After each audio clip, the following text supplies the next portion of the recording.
Eleanor, after 15 years with Horizon Systems, we're restructuring your position, Camilla Patterson announced, her voice carrying a barely concealed note of satisfaction. She sat across from me in the small conference room, flanked by Sophia from Human Resources, both of them wearing carefully crafted expressions of corporate regret. The company is moving in a new direction, Sophia added, sliding a manila folder across the table. Your contributions have been valuable, but we're consolidating the research division under the product development team. I nodded thoughtfully, accepting the folder without opening it. Inside would be the standard severance package, 2 weeks for every year of service, continued health coverage for 3 months, and a list of career counseling resources I would never use. I completely understand, I replied, my voice steady. These decisions are never easy.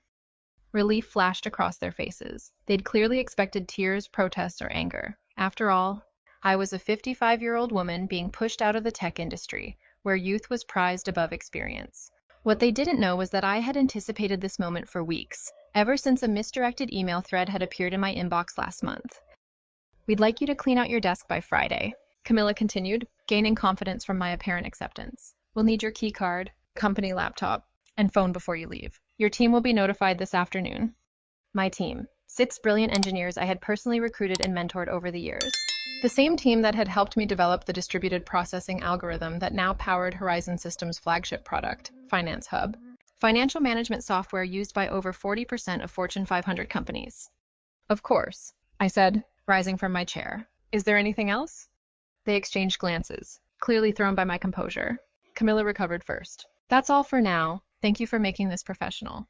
As I walked back to my office, I passed the glass-walled conference room where the executive team was meeting. Through the transparent barrier, I could see CEO Alexander Reynolds gesturing animatedly at a PowerPoint presentation titled Q3 Revenue Projections. And the same Alexander Reynolds who had taken credit for my algorithm at last year's industry conference, referring to me only as one of our research team members. I closed my office door and pulled out my personal phone, sending a single text message. It's happening. Friday is my last day. The response came immediately. Perfect timing. Contracts are ready. Dinner tonight to finalize details. I smiled as I looked at the calendar on my desk. Today was Wednesday. Friday I would leave Horizon Systems for the last time. And Monday. Monday would be fascinating. That evening, I met Jonathan Blackwood at Meridiana, an upscale restaurant far from Horizon Systems headquarters. As the CEO of Precision Analytics, Horizon's largest competitor, Jonathan knew the value of discretion. He'd reserved a private dining alcove in the back, shielded from curious eyes by elegant Japanese screens.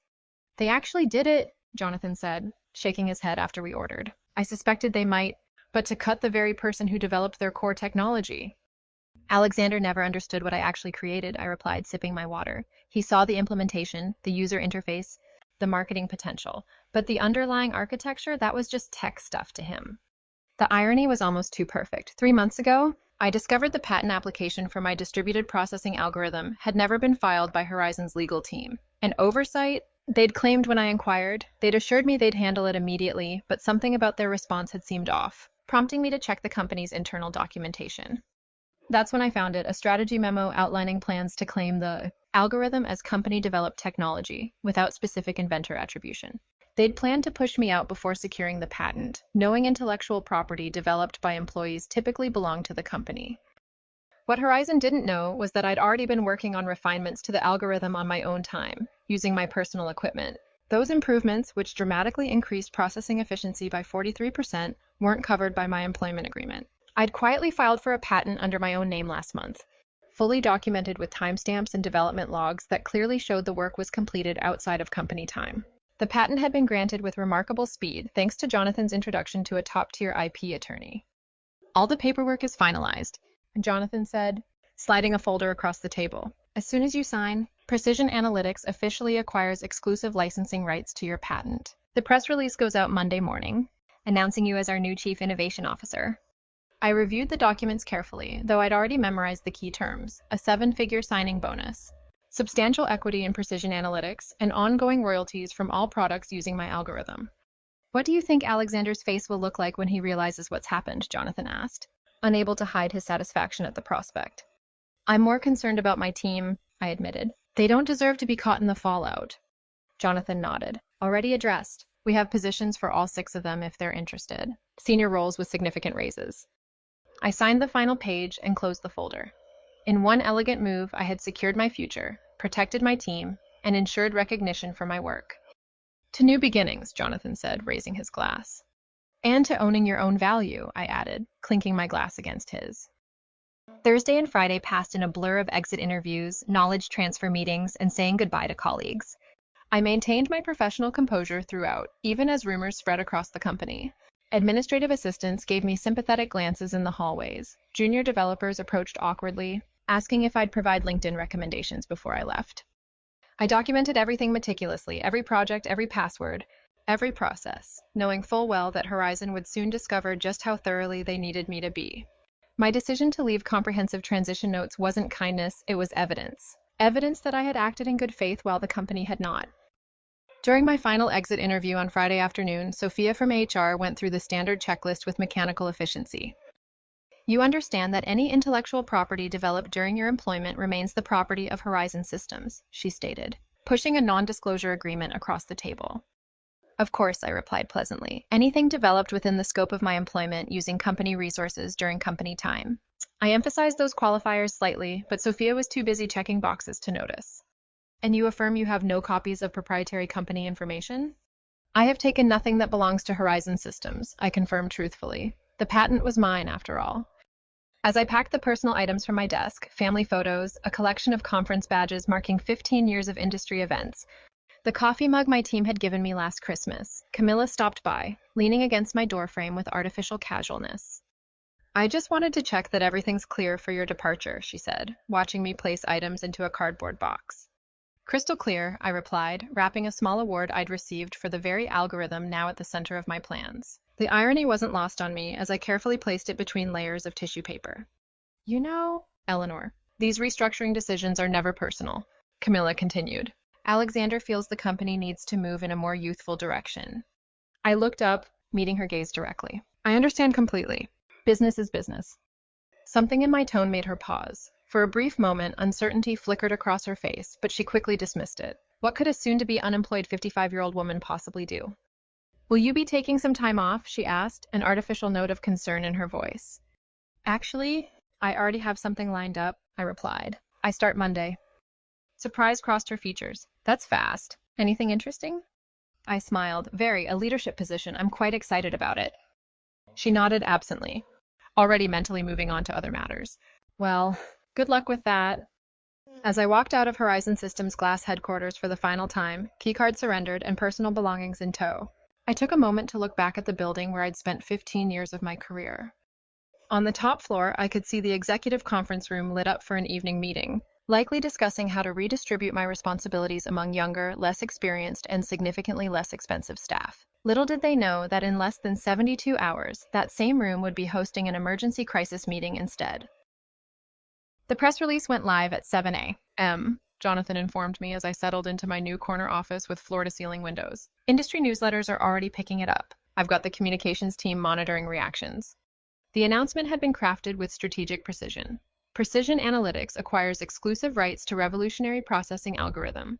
Welcomes creator Dr. Eleanor Winters as Chief Innovation Officer. It detailed my background, emphasized my role as the sole inventor of the patented technology, and outlined how Precision Analytics would be integrating the algorithm into their next generation of products. Most importantly, it clearly stated that any company currently using the technology would need to negotiate licensing agreements with Precision Analytics moving forward.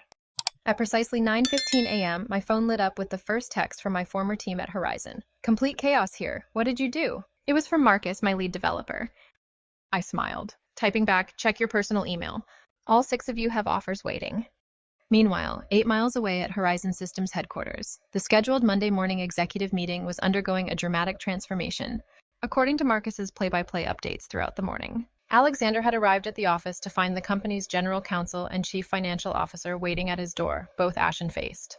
The industry announcement had hit their inboxes simultaneously, setting off immediate alarms. By 9:30 a.m., what should have been a routine start-of-week meeting had morphed into an emergency crisis session. Board members were calling in remotely. The legal team was frantically reviewing my employment contract and the documentation around the algorithm's development. They're pulling every file with your name on it, Marcus reported. Someone just wheeled in all the servers from the research division for the tech team to analyze. I could picture the scene perfectly. Alexander pacing the conference room, demanding explanations from Camilla and the legal department. The stock would already be responding to the news. Investors hated uncertainty, and the announcement had created plenty of it. At 10:45 a.m., I received an email from Alexander himself, the desperation practically emanating from my screen. Eleanor, there appears to be a misunderstanding. Please call me at your earliest convenience to discuss. I forwarded it to Precision Analytics' legal team without responding. By noon, the industry was buzzing with speculation. Horizon's stock had dropped 7% since the market opened, while Precision Analytics had seen a 12% increase. 3 different technology journals had requested interviews with me about the strategic coup that had shaken the financial software industry. How are you feeling? Jonathan asked, stopping by my office as I settled in. Validated, I replied honestly. 15 years of watching others take credit for my work, of being told I should be grateful just to have a seat at the table. And now, finally, recognition. My new executive assistant appeared at the door. Dr. Winters, the development team is ready for you in the main conference room. And she hesitated. Horizon's CEO has called 4 times in the last hour. Please let him know I'm in meetings all day, I replied calmly. I'll have our legal team reach out to discuss licensing options later this week. As I walked toward my first meeting as Chief Innovation Officer, my phone buzzed with another update from Marcus. Board just called emergency session. Alexander looks like he's about to explode. P.S. My team and I accept your offer. When can we start? By Tuesday morning, the full impact of my departure had become clear to everyone at Horizon. Their flagship product, Finance Hub, relied entirely on my algorithm to process the massive data sets that gave it an edge over competitors. Without licensing rights to my patent, they faced 2 equally unpalatable options: negotiate with Precision Analytics or rebuild their core technology from scratch, a process that would take years and millions in development costs. Alexander has called an all-hands meeting for 2 p.m., Marcus texted. It was his last day at Horizon. He and the rest of my former team would be starting at Precision Analytics next Monday. Rumor is they're going to try to sue you.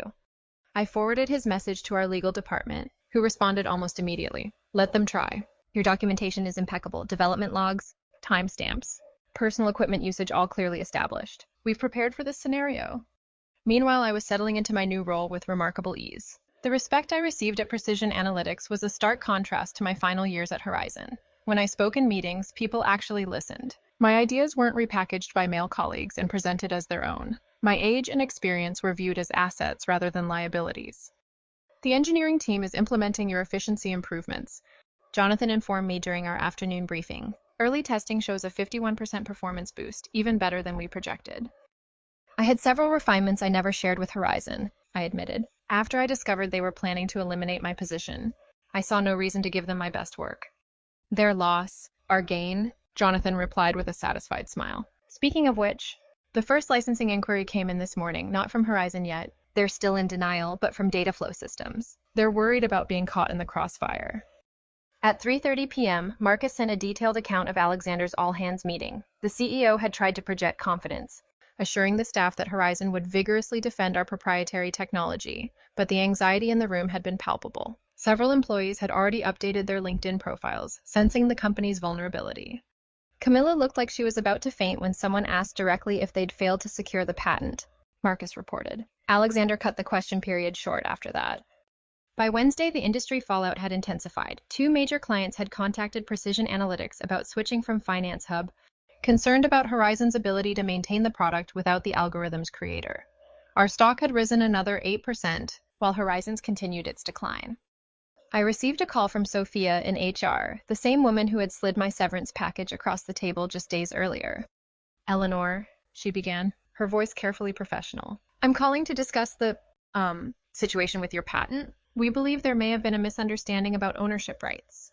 I don't think there's any misunderstanding, I replied calmly. My employment agreement clearly states that intellectual property developed on my own time, using my own resources, remains mine. The patent documentation confirms exactly that. Alexander was hoping you might consider coming in to discuss options. Any discussions would need to go through Precision Analytics' legal department now, I responded. I'm sure they'd be happy to set up a meeting to discuss licensing terms. The silence on the other end spoke volumes. Finally, Sophia sighed. I'll pass that along. That afternoon, I led my first formal presentation to Precision Analytics' Board of Directors, outlining our technology roadmap with my algorithm at its center. As I stood confidently at the head of the table, not hidden in the back as I had been at Horizon, I caught Jonathan's approving nod. By Friday, Just 1 week after I had walked out of Horizon for the last time, the company had entered full crisis mode. Their stock had fallen 23% from Monday's opening bell, triggering concerned calls from major investors. Industry analysts were publishing speculative pieces with titles like "Can Horizon Survive the Algorithm Crisis?" and "How One Strategic Blunder May Cost a Tech Giant Everything." Through my industry contacts, I learned that Alexander had finally acknowledged the severity of the situation to the board. Horizon would need to either license my algorithm from Precision Analytics, likely at exorbitant rates that would devastate their profit margins, or undertake a complete rebuild of Finance Hub without using any technology covered by my patent. They've started interviewing for a new development team. Marcus informed me during our Friday video call, where we discussed his upcoming transition to Precision Analytics. Alexander's claiming they can recreate the functionality in 6 months. I couldn't help but laugh. The original algorithm took me 3 years to perfect, and that was with intimate knowledge of the problem space. Exactly, Marcus agreed. Nobody's believing the timeline, especially after your team posted their resignation letters simultaneously. The knowledge drain is massive. That afternoon, Horizon's attorneys finally reached out to Precision Analytics to open a dialogue about potential licensing arrangements. Our legal team, following the strategy we had developed, responded with terms that were technically fair but strategically painful. 3 times the standard industry licensing rate, plus a public acknowledgement of my role as the technology inventor. They'll balk at the acknowledgement more than the cost, Jonathan predicted as we reviewed the response in his office. Alexander's ego won't allow him to admit he pushed out the person who created their core technology. Monday morning dawned bright and clear. I dressed carefully in my new charcoal suit, a power outfit I'd purchased specifically for this day. The Precision Analytics town car arrived precisely at 7:30 a.m. to take me to their headquarters, where I'd start my first day as Chief Innovation Officer. The following Monday morning, 10 days after my unceremonious dismissal, I led the first meeting with my newly assembled innovation team, which included Marcus and the other 5 engineers from Horizon. The energy in the room was electric as we mapped out the next evolution of my algorithm. "This is how development meetings should be," commented Natalie, one of my former team members at Horizon. At Horizon, we spent half our time explaining basic concepts to executives who wouldn't listen anyway. "That's the difference between being valued and being seen as replaceable," I replied. "Here, your expertise is recognized." As we wrapped up the productive session, my assistant appeared at the door. "Dr. Winters, there's been a significant development with Horizon. Their board just announced an emergency leadership change. Alexander Reynolds is stepping down, effective immediately." The news spread quickly. Within hours, industry publications were reporting that Horizon's board had lost confidence in Alexander's leadership following the patent oversight that threatened the company's flagship product. Camilla Patterson was also out, along with the head of legal who had failed to properly secure the patent. That evening, I received an unexpected email from Rebecca Thornton, Horizon's newly appointed interim CEO. Unlike Alexander's desperate message from the previous week, this one was straightforward and respectful. "Dr. Winters, congratulations on your new position. I've been brought in to help Horizon navigate the current situation. I'd like to discuss a fair licensing arrangement for your patented technology. We're prepared to acknowledge your contributions publicly and make appropriate amends for the oversights of previous management. Would you be available to meet next week?" I forwarded the email to Jonathan, adding a simple note, "Phase 1 complete." His reply came quickly, "Beautifully executed. The board is celebrating your first major victory for Precision Analytics. Looks like Horizon is finally learning an expensive lesson about valuing innovation and innovators." 3 months after my departure from Horizon, I sat on the stage at the National Technology Innovation Conference, preparing to deliver the keynote address. The audience was filled with industry leaders, technology journalists, and aspiring developers, many of whom now knew my story. "And now I'm pleased to introduce our keynote speaker," the conference organizer announced. "Dr. Eleanor Winters, Chief Innovation Officer at Precision Analytics and creator of the distributed processing algorithm that has revolutionized data handling across multiple industries." The applause was substantial as I approached the podium. What a difference a few months could make. Last year, I had attended the same conference as part of the Horizon delegation, seated in the back while Alexander gave a presentation about his company's innovations.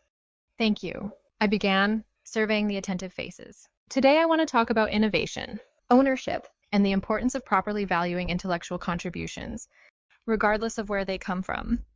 My presentation detailed the technical aspects of my algorithm, but also touched on the broader issues of recognition and respect in the technology sector. Without directly mentioning Horizon, I emphasized the importance of companies protecting their innovators rather than seeing them as replaceable resources. Afterward, during the reception, Several young women engineers approached me, seeking advice and mentorship. One of them, barely 30, confided, "Your story changed how I document my work. I started keeping detailed logs of my development process on personal time." "Smart," I replied. "Your innovations deserve protection." As the evening concluded, I checked my phone to find an industry news alert. Horizon had finally announced the licensing agreement with Precision Analytics, acknowledging me by name as the algorithm's creator. Their stock had stabilized, though at a significantly lower valuation than before my departure. 1 year to the day after being told to clean out my desk, I sat in my spacious office at Precision Analytics, reviewing the quarterly innovation report. Under my leadership, the company had released 3 groundbreaking products built on my algorithm, capturing significant market share from Horizon and other competitors. A knock at my door interrupted my analysis. It was Jonathan, holding a bottle of champagne and 2 glasses. "Happy anniversary," he said, setting the glasses on my desk. "The board asked me to share the news with you personally before the public announcement. Precision Analytics has officially surpassed Horizon in market valuation for the first time in company history." I smiled, feeling not triumph but a quiet satisfaction. That's what happens when you value innovation properly. As Jonathan poured the champagne, my assistant delivered a sleek envelope. Inside was an invitation to speak at Women in Technology's annual Leadership Summit. The topic, Owning Your Intellectual Value, How Proper Documentation Changed an Industry. "You've become something of an icon, Jonathan commented, noticing the invitation. The story about the executive who didn't recognize what she had until it was gone has become a cautionary tale in corporate boardrooms. Rebecca Thornton, who had remained as Horizon's CEO after the crisis, had implemented sweeping changes in how the company recognized and rewarded innovation. Their new policies on intellectual property protection and inventor recognition were reportedly modeled after the program I had established at Precision Analytics. "It was never about revenge," I said, raising my glass in a toast. "It was about recognition, about showing the industry that innovation isn't anonymous. It comes from real people who deserve real credit." "To proper recognition," Jonathan agreed, clinking his glass against mine. As the afternoon sun streamed through my office windows, I reflected on my journey. At 56, I had finally found what had eluded me throughout my career, not just success, but acknowledgement. My name was now permanently attached to the algorithm that had changed an industry, exactly where it belonged. And beyond my personal vindication, I had sparked a transformation. Companies across the sector were reevaluating how they treated their innovators, especially women over 50 who had traditionally been marginalized. My story had become a rallying cry for a new generation of technologists, demanding proper recognition and fair compensation for their intellectual contributions. "There's something else," Jonathan said, refilling our glasses. "The Foundation for Women in STEM called this morning. They're naming their new mentorship program after you, the Eleanor Winters Innovation Initiative. It will provide support for women over 40 developing breakthrough technologies." I felt a surprising swell of emotion. Now that's a legacy I can be proud of? "Then they'll have to rebuild," I replied. "And every day they spend trying to replicate my work is another day we extend our lead in the market." Later that afternoon, as I walked through the development floor of Precision Analytics, I saw dozens of engineers, many of them women, many of them over 40, working on the next generation of innovations that would shape our industry. Some nodded respectfully as I passed. Others smiled in greeting. None of them would ever have to fight the battles I had fought. None of them would have their contributions erased or minimized. That evening, as I drove home under a crimson sunset, my phone chimed with a notification. An article had just been published in Technology Pioneer magazine with the headline, "The Algorithm That Changed Everything: How Eleanor Winters Transformed Tech Industry Culture." I smiled, thinking of the young woman at the conference who had started documenting her work because of my story. For each person like her, there would be a ripple effect. More innovation properly attributed, more talent recognized regardless of age or gender, more progress for everyone. The true victory wasn't in the stock prices or market valuations. It was in changing the algorithm of the industry itself, rewriting the code that determined who got recognized and rewarded for their brilliance. That was a legacy that would outlast any software or system I could ever design. As I pulled into my driveway, I noticed a small package on my doorstep. Inside was a beautiful crystal paperweight with an inscription, "To Eleanor Winters, who taught us all that innovation has a name and a face." It was signed by the board of directors at Precision Analytics.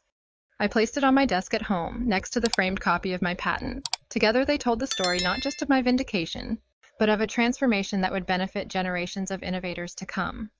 The algorithm of my life had reached its most elegant solution yet.